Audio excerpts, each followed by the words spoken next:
Gaya ng Wednesday, halfway na. Pero parang yung sakit ng ngipin ko, full blast pa rin aray mo. Hello mga katuts, so for today, late na ako nakapag-update sa inyo kasi ang dami kong naging patient dito sa Cheers Smile Dental Clinic dito sa Allen. So work mode pa rin tayo kahit malapit na tayo bumalik sa Manila.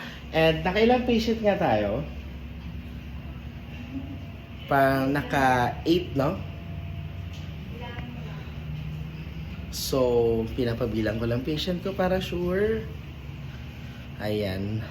Ang daming patient right now. Yung pahinga ko lang yung kumain ako sa bahay kanina.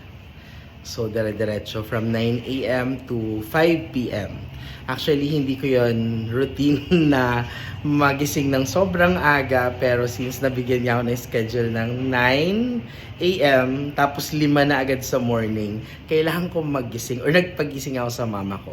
So, kinaya naman. So, based sa secretary, naka-10 daw kami. And hindi lang naman isang procedure ang pinapagawa ng isang pasyente. So, madami-daming procedure ang ginawa natin today.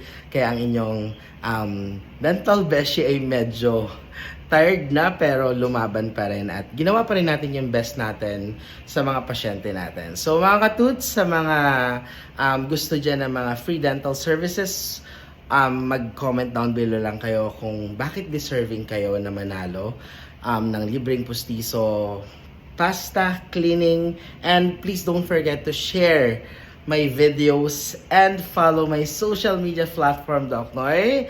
So, update ulit ako sa mga susunod na araw. Thank you and don't forget to smile!